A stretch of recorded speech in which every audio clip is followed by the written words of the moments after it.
I will turn the presentation over to Drew Hirschfeld to cover the first two patent-related provisions.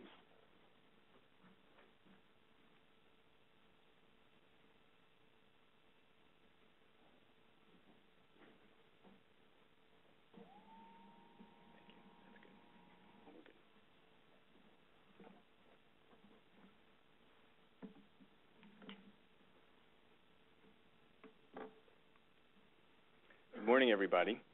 I wanted to say thank you for all of you either participating in person today or on the web for being here and partaking in this collaborative process. We at the PTO are very excited to hear your comments.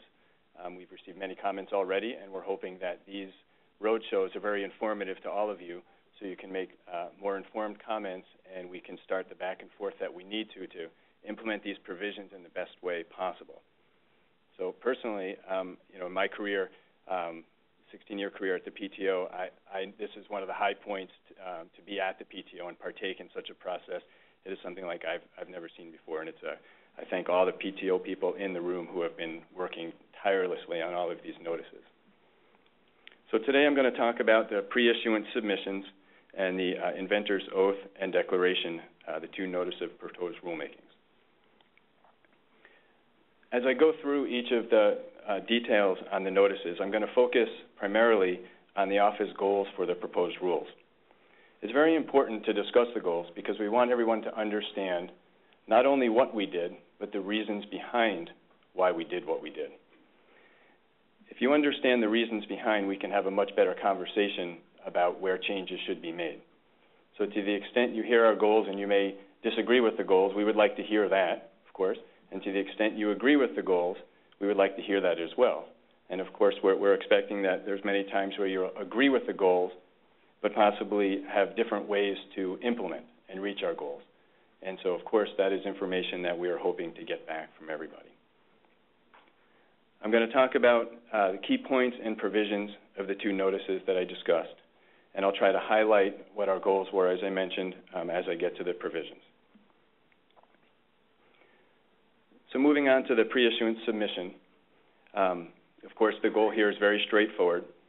It's basically that the statutory provision is to improve the quality of examination and issued patents.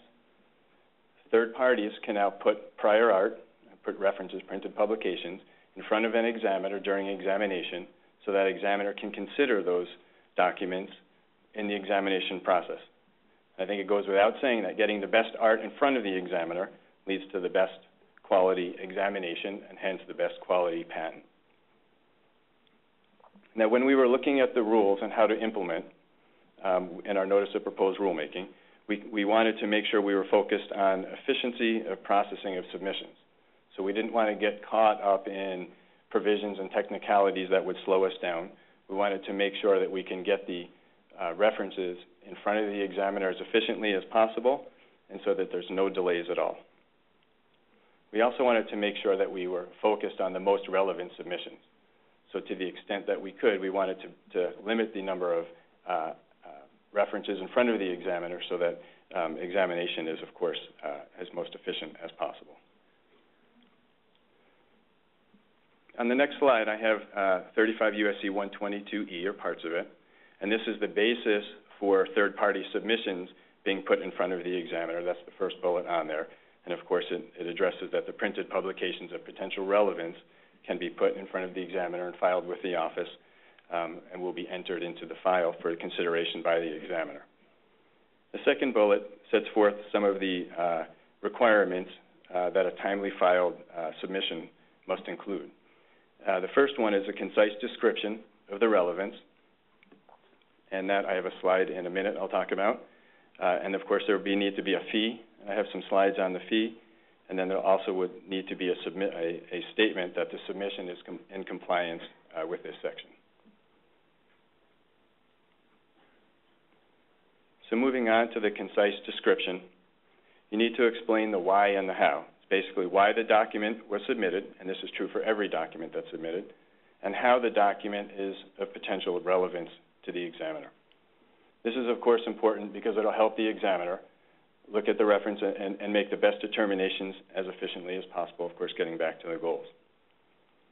Now, the Notice of Proposed Rulemaking does set forth some best practices in how to do the concise description, but it doesn't mandate any guidelines. It doesn't say they need to be completed in any particular way. We wanted to leave it up to the third parties to be able to decide how best to make the submission. So what's most efficient and best for that third party to make the submission, we consider that to be sufficient to us, as long as you're explaining the why and the how that I discussed. We also will check to make sure that the concise description is more than just a bare statement that the document is relevant. So such a bare statement, if you have only that and nothing more, that submission would not be entered into the file. But if you have more than that, we deem that to be a sufficient submission. So the office does not intend to look past these two low hurdles to see if submissions are compliant before they're entered into the file. Again, we did this for efficiency purposes, to make sure that the art gets in the case and can be considered by the examiner. Now, moving on to the time periods of when third-party submissions can be made. These time periods are statutory. And basically, throughout our slides, I'm going to take a break for a minute. I don't know if this was said earlier, but you'll notice so the text is black text. Black text we've left for statutory requirements, and text that's in blue is requirements that are not statutory but that we have in our rules. And this will help you keep identified and focused on what we've added in addition. So you notice that all the text on this slide is blue for the statutory time, or is black for the statutory time periods. So in order for a submission to be timely, it must be made before the earlier of either a notice of allowance or the later of 6 months after the date the application was first published or the date of first rejection. It's a little awkward test, but I like to look at it as a two-pronged test. Okay, the first prong, you need to be earlier than both prongs. The first prong is, of course, the notice of allowance, and the second prong is the later of what I've mentioned before, either the 6 months after publication or the date of first rejection. So when I'm evaluating whether a submission is timely, I like to look at the second prong first, figure out which is later of those two categories, and then compare that to the notice of allowance and determine which is earlier. And I have some examples to step you through. Okay, in this example, we have a 10 months first rejection, and then we have at 14 months, we have a notice of allowance. And then, of course, there was an 18-month publication. So if I'm going to the second part of the prong first, I'm looking for 6 months after the date of publication. That would be a 24-month time period. And I compare that to the first rejection, which was also in the second prong, and I look to see which was later. So in this case, of course, the 24-month time period was the later time period. Now, comparing that to the first prong, which is the notice of allowance, I'm looking to see which is earlier. And in this case, of course, the notice of allowance at 14 months was earlier than the 24-month period. So the 14-month time frame would control. And so any pre-issuance submission by a third party would have to be before that 14-month time period in order to be timely. Okay, in the second example, we have the 18-month publication followed by a 25-month first rejection, and then at 33 months you have a notice of allowance. So the times have just shifted in this example. So going to the second prong of the test, we look at the 6 months after publication date, and of course, again, that's 24 months. We compare that to the date of first rejection to see which is later. This is, again, the second prong of the test. And the first rejection date is later. And then we compare that to the notice of allowance to see if it's earlier than the first prong, if it's earlier than the notice of allowance. And in this case, it is. So the 25-month period would control. Okay, one more example. We have here 18-month publication again, followed by a 20-month first rejection, and then a 26-month notice of allowance. So again, I'll go through this a little quicker, but going to the second prong, you look at 6 months after the publication date. That's your 24-month time period. We compare that to the first rejection, which was earlier than that. So the later of the two is the 6-month publication date, 6 months after publication, so the 24-month date, and then comparing that to the notice of allowance, we see which is earlier. In this case, the 24 months is earlier, so the pre-issue submission would be timely filed if filed before that 24-month time period. So it's a little awkward, but if you step through it, it's actually very easy to follow. Okay, now it's important to note with these time periods that they cannot be waived. They can't be extended either. They're set by statute. And also, one thing we've done now, if you look again, now I'm going to the second bullet and going to the blue text. So this is something we've added by our rules, but not by statute. The submission is considered to be timely filed, or it's considered to be filed on the date of its receipt by the office. Okay? And what we're getting at here is not the mailing date, it's got to be the receipt. So you cannot use certificate of mailing or transmission, and the date it's received in the office will be considered the time it's filed. Now, we did this because we were worried about papers crossing in the mail. And if we actually permit somebody to have something, a third-party submission filed on its date of mailing, there's a good chance or a possibility that it can cross in the mail with office actions, thus creating more work for not only the office, but potentially the applicant as well. So having a receipt date, we hope, will make this a much more efficient process. And once again, that is something we've added in our rules, but not a statutory requirement.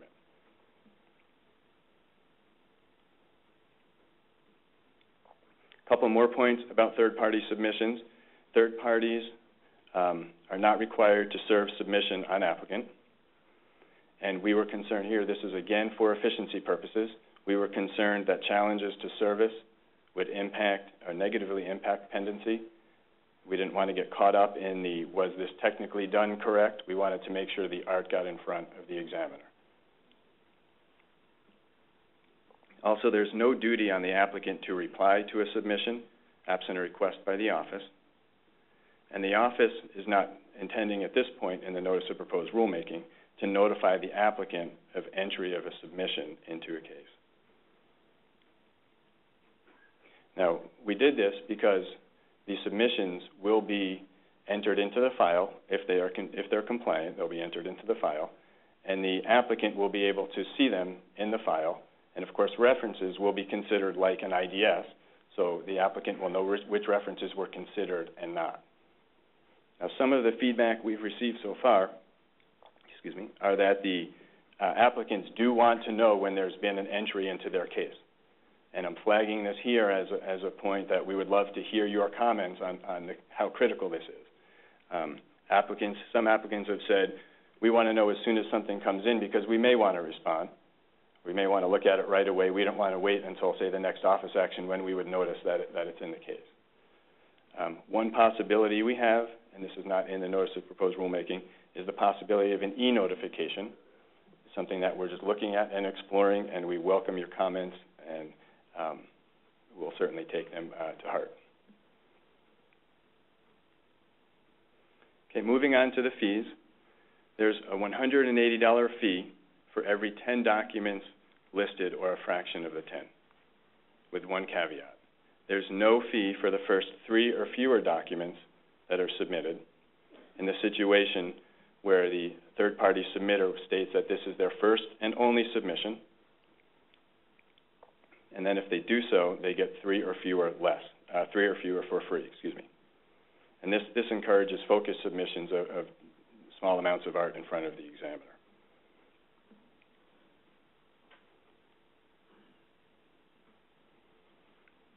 So moving on to an example. This example is the first submission by a third party in an application. And again, if you're 3 or fewer and you have this statement, that will be no charge. It would be for free. If you have anywhere from 4 to 10 documents, or even if you have 3 or less but you don't have the statement, your cost would be, the fee would be $180. And for 11 to 20 documents, the fee would be $360. And it would continue to go up in $180 increments. Okay, in example number 2, we have a second or subsequent submission by the same third party. So now this would be $180 for the first 1 to 10 documents. Now this is true even if you had 3 or fewer and you had the statement. when you had free documents. So you're probably asking yourself, how can you have if you had a first and only statement that said, this is my first and only submission, and now I'm having a second statement, how does that make sense? Well, we need to evaluate the first and only statement at the time you're making it. So at the time you're making it, if you make this statement and you don't believe you have any more references to submit, then you would have those for free. But if subsequently there should be more references come to your attention and you want to submit those, you would be able to. If it's 1 to 10, it would be the $180 fee, and then for 11 to 20 would be the $360 fee. Now, the way the examiners will consider these references are just like they do IDSs. They'll cross out references not considered, they'll initial references that are considered, and all the documents that are considered will be printed on a patent. And a final note is that third parties are not permitted to respond to an examiner's treatment of a submission.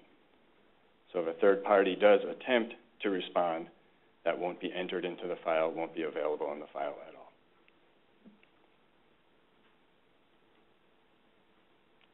Okay, I'm going to move on now to the inventor's oath or declaration. And I'm going to start with the goals that we had.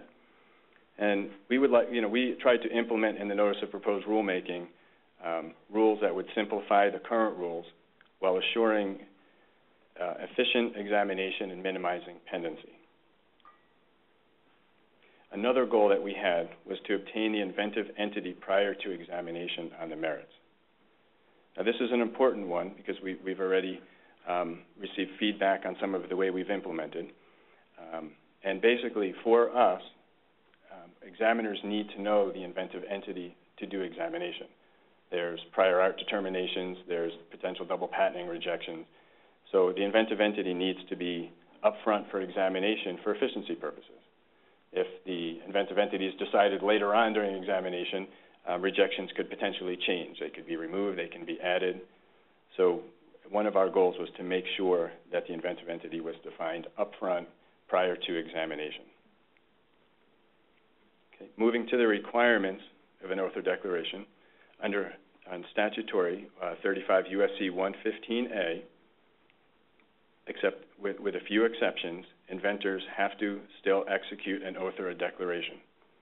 I'll talk about the exceptions later on, but for the most part, barring those exceptions, inventors will have to execute an oath or a declaration. And there's a new requirement under 115B1 that the oath or declaration must state that the application was made or authorized to be made by the affiant or declarant. Now, this next slide, you'll notice, is all in blue, and that's highlighting that it's not a statutory requirement on this slide. And I'm going to spend a few minutes on this slide because we've already received some feedback, and this is certainly, if I'm going to point out in my presentation, one place where you want to look at and consider making comments, this is it, because we've received comments already.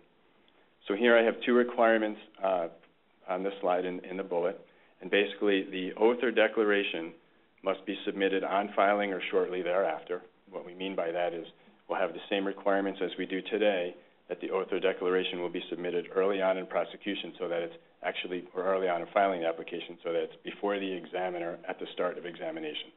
So in other words, it'll be filed during pre-examination. We also have a requirement that the oath or declaration must identify each inventor. Now, both of these requirements, again, are by our rules, and we recognize at the PTO they are more limited than the statute. But the reason we did so was to make sure that we were getting an accurate inventive entity up front. So we thought the best way to get an accurate inventive entity was to make sure that the oath listed all of the inventors, and requiring that up front in pre-exam, make sure that it's in front of the examiner so the right patentability determinations in terms of double patenting and prior art can be made.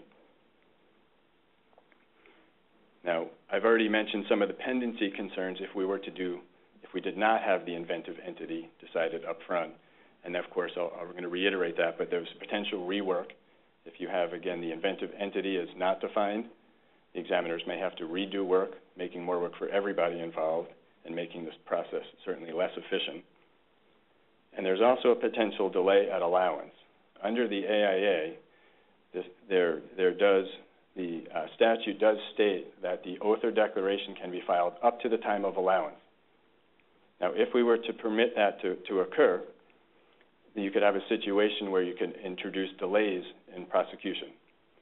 And what I'm referring to is you have an examiner who decides this case is allowable. You have first office action, second office action, either one, doesn't matter. If they decide the case is allowable and they go to allow it and there's no oath or declaration in the case, that examiner cannot allow that case. They would have to send out and they would have to delay the next office action to give the applicant time to submit that oath or declaration. So one way that we would handle this is by an ex parte quail action, which would close prosecution on the merits and give the applicant time to submit their oath or declaration. Could be done, but the problem we have and the concern we have is that would potentially would certainly add time on to prosecution. Now, it has been suggested that one possible way to get around this would be to have the inventive entity defined not in the oath. In other words, we would decouple the inventive entity from the oath or declaration, and one way is possibly to have that inventive entity set forth in an application data sheet. That is certainly a possibility, and we're exploring exactly that issue. And I'm not so sure it gets over the potential delays at allowance, but it certainly would be able to be an alternative for getting the inventive entity decided up front in front of the examiner. Under the AIA, it is possible to do this. It's also possible to not have the oath list each of the inventor and have the oath, each inventor files an oath that just lists themselves. Those are certainly possibilities, and I'm flagging this because we would like to hear comments. We're considering potential changes, but we want to hear what the public has to say. So, again, flagging this for something that seems to have been a hot topic. Now, for those of you familiar with our fees, or proposed fees, there is a potential fee. It was more of a placeholder that was discussed. It's not in the notice of proposed rulemaking, but it was in our proposed fees. This was a $3,000 fee for a late filing of an oath or declaration, and there was another fee for $1,700 for a change of inventorship. We have not decided to add these fees. There has been no decision on these fees, but those were simply a placeholder that should we decide to change the process from the notice of proposed rulemaking, we wanted to leave options open that maybe there's a fee, maybe there's not a fee. Those fees were basically to cover lost revenue from extensions of time that we would be missing out in the change, and also for programs to increase or to decrease pendency if there should be a pendency increase. So again, those were just placeholders, and I'm bringing that up also to flag it because we do want to hear comments on that as well. Okay, next I have a few miscellaneous provisions that I wanted to discuss. Under 115E, that provides for making the statements required in an oath or a declaration in an assignment. The second bullet sets forth the requirements. So you'll need the statements under 1.63 will need to be in the assignment. A copy of the assignment would need to be filed in the application, and the assignment would be needs to be recorded. And if that is all done, the oath or declaration could be made in an assignment itself. Another change is relating to CIPs in particular, and that a copy of an oath or a declaration from a parent application can now be permitted in a CIP application.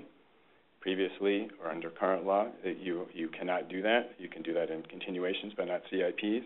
But now we would permit, under the new proposed rules, a copy to be used in a CIP application as well, with the caveat also that newly named inventors must continue to provide an executed oath or a declaration, and that the statement in blue is that oath or declarations or the statements that filed must be true in the CIP applications.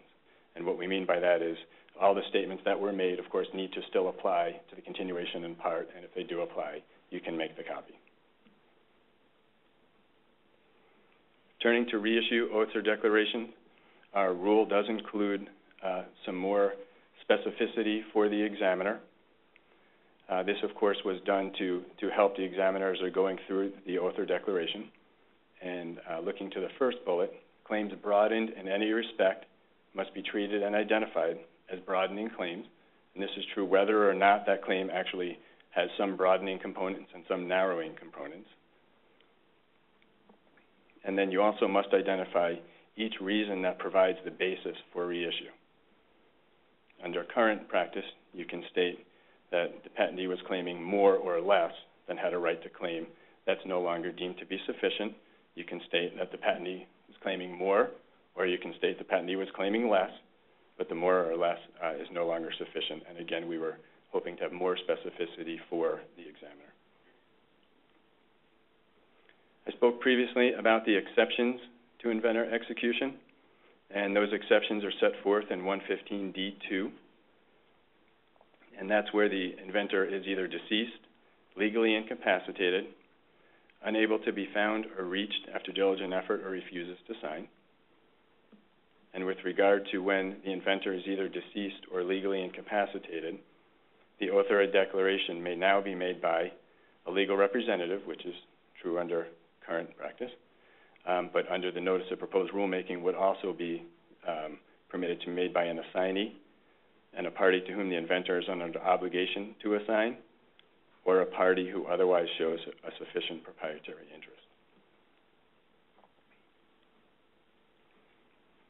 And my last slide sets forth priority claims, a foreign priority and domestic benefit, and that those will need to be done in application data sheets, as opposed to either in the author declaration in the case of foreign priority or in the specification in the case of domestic benefit. So we had those put in application data sheets for ease of capture of the data. And that's all I had. And quite an ending. So we're happy to take questions.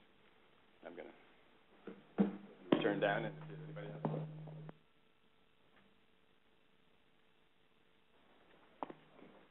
Yes, sir. Please come to the microphone so that the audience can hear your question. My question concerns what you said on the oath of declaration. I work for a very large company, international company, who has research organizations all across the world. And the problem we have is that people come and go on a frequent basis. We typically file first in the PCT, so it's 30 months before we file in the U.S., and by 30 months, people have left, and tracking them down in China and in France and other places becomes exceptionally difficult. So, when we file a PCT application, you have the inventors listed. So you shouldn't, you shouldn't need anything further, the oath or declaration, at that point in time to establish the inventive entity. I mean, we put it in the PCT. So I would strongly encourage you with respect to your processes to adopt some kind of application data sheet. I understand the need ultimately for an oath or declaration, but putting it up front often presents an impediment, under the circumstances I've elaborated. Well, thank you. Thank you very much. And all I can say is please submit those comments. And this is, as I flagged, an area that we're hearing differing opinions, and many have had similar comments to yourself. So to the extent that people make comments, that would be very helpful for us in how we move forward. Thank you. Yes, sir. Question. Just a quick comment on the issue of the declaration clause. There is another ground for the issue of the circuit, so-called head-to-head possible claim related. Probably you want to add that to the Did everybody hear that, or I need to repeat it? No. There's a new ground for reissue applications pursuant to In re Tanaka 2011 decision. Probably a good idea to add that ground for reissue to your proposed grounds in your proposed rule. Thank you. Other questions? Oh, yes. Yes, sir. I'd like to speak for the small inventor and the $1,700 fee for change of inventorship. In particular, I'd like to bring up the scenario of an article written by, say, 4 individuals that are authors, and you look at your original claims and you come up with the identity of 2 or 3 of those as being the true inventors of what you have claimed in the invention. And then during prosecution, you come across the fact that this embodiment is not as popular as this other embodiment or whatever, and we now have a change of inventorship, and we have to pay $1,700 to create a change of inventorship. I'd like to seriously consider whether that, in fact, meets this balance between expenditures and actual fees for doing that. Thanks. Before we get too concerned about that fee, remember that was simply put out there as a placeholder in the Section 10 rulemaking. That hasn't even been proposed yet, and what form it would take, we're far from there. So we will consider comments like that. Thank you. Yes, ma'am. I think yes. This is about the possibility that no third-party submission would be allowed in those applications that were lucky enough to receive a notice of allowance, a first office action notice of allowance, in a regular, that is to say, a default track examination, or in a fast track examination, especially if the application is not yet published but has also received a first rejection or resolved issues. Is that something that you're aware of, and is that going to be, is that the statutory rules right now going to remain, or is there going to be some possible tinkering? Well, the time periods are set by statute, so we can't adjust the time periods. Now, as the example showed, you may have less time, as you're pointing out, to submit in certain situations, but again, we're not able to change the statutory language. So please come to the microphone so that the audience and webcast can hear you. Yeah, I'd like to address third-party submissions and notifications of the applicants. I think a lot of reasons I would, for one, want to know if a third party has filed an application after publication or whatever. But there are also strategic reasons that some companies may want to do that, and there may be benefits in making sure that both sides, I mean, at least the applicant is notified of a third-party submission. Thank you very much, and we have heard others make similar comments, and I would ask that you submit that as well. And we certainly are looking into possible ways we can notify, such as the e-notification is one possibility we're looking at. I don't mean to monopolize the questions, but in regard to the $180 for the 10 submissions and a fee that is free for less than 3, let's take the hypothetical that somebody wishes to make a submission and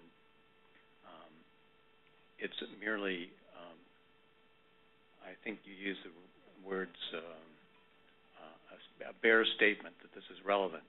Well, in an information disclosure statement, that's all we're doing today, pretty much. But in the future, what I see is that the applicant will be making almost a claim chart.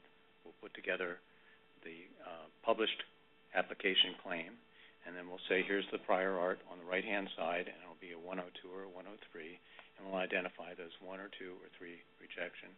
But if we don't, do we get our money back? So I think we've got 2 or 3 questions in one here. Number one, where is the line going to be drawn between the bare statement of relevance, which is actually all that's required today? Number two, the other side of it, where we have the claim chart, and are we going to get our money back if we don't meet the standard, whatever that standard might be? Well, I'm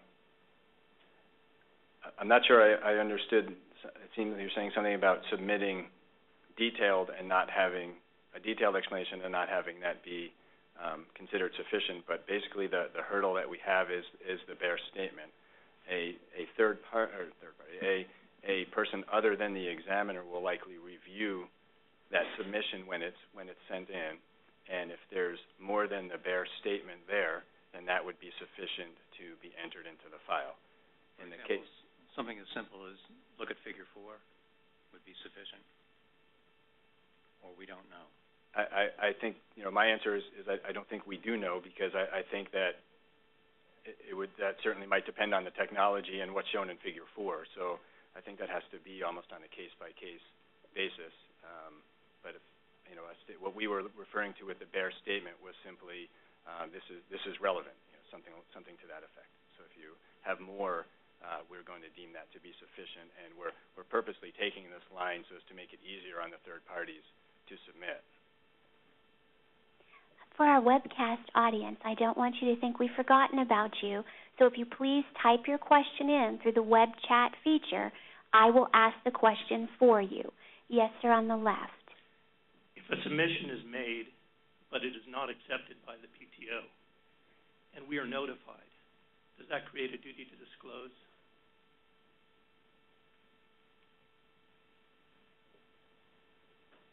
You're saying if the applicant is notified?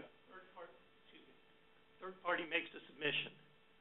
The PTO doesn't accept it because the statement's inadequate, the fee is not paid, something like that.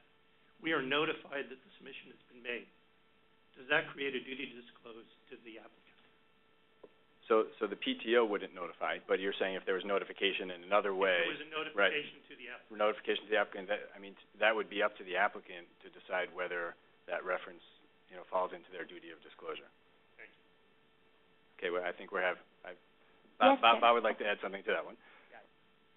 I think we've indicated in our rules that the answer would be no, that you wouldn't. But you have to. Our plan for reviewing these concise statements is we really plan to only reject if it's just not there, or if it's just this is relevant. For the gentleman's example, see Figure 4, we think that would probably be okay unless 10 references were provided and all of them said see Figure 4 and half of them didn't have Figure 4. So, we don't plan to put a lot of energy into policing these statements. We want to get the prior art in. We want to make that an easy process. So in all likelihood, it would be accepted by us and the situation won't arise. Yes, sir. Mine's just a request to be clear on this because when you file an IDS, you put a listing of it. There's no requirement that you give some kind of statement in your own case. But if you got a priority document, it might be an EPO document where there was a search done, they will frequently put in column this, figure that next to each reference and indicate the relevance with high importance, background, or whatever. Is that sufficient? Can you say that would be sufficient? Yes. Okay. Yes, ma'am. Have you guys thought about any safeguards to prevent, to help small entities with this pre-issuance admissions for there not to be a deluge of the big companies, shall we say, wallpapering the walls with 50 of them in order to, keep us in adult diapers before it gets all done? Well, other than the fee that we have proposed, and obviously if we saw this being abused, we can adjust fees under Section 10 to put a lid on it. Excuse me? So after the abuse? Well, if we see somebody getting abused, yes, that happens, but someone will have to pay a lot of money to do that. But after the abuse? Because you have to realize that those of us that have smaller patents that do, shall we say, tend to push towards bigger technologies where the big guy does want to, they're willing to pay your fees many times over. So right now, under the notice of proposed rulemaking, what Bob is saying obviously controls that right now is just a fee. But certainly we would like to hear from people if this is a concern. And it is still a notice of proposed rulemaking, and we're in the collaborative process, so the more feedback we can get about concerns, we will take that in consideration, and there is potentially something that can be done. Okay. How about we go on the left or the right? The right. Right. Go ahead, sir. For prior art submitted by a third party after a first office action, what's the standard going to be for whether the examiner can rely on any of that art in making a final rejection? I'm sorry, could you repeat that? If a first office action is issued and then a third party submits prior art, what's the standard going to be for whether the examiner can rely on any of that art in making the next office action a final rejection?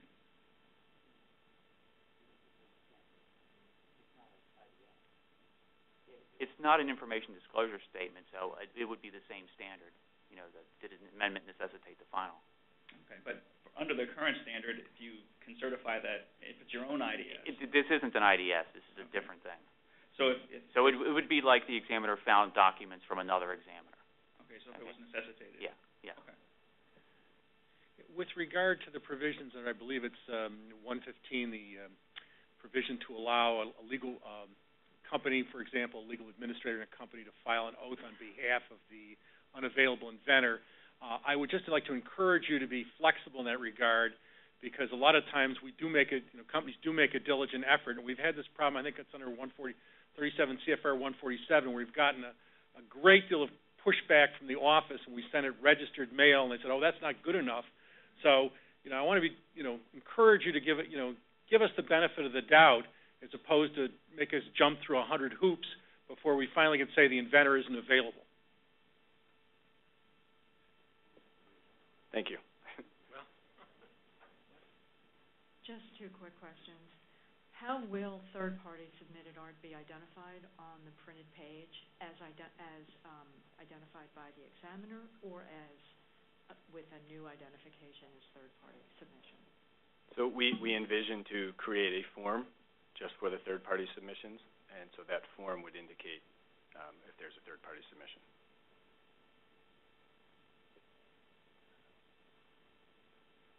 Were you also asking about on a patent? Okay. So on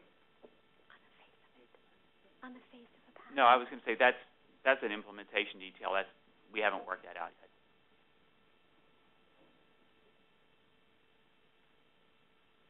Do we have other questions about pre-issuance submissions or inventor's oath declarations? Anything from our webcast audience?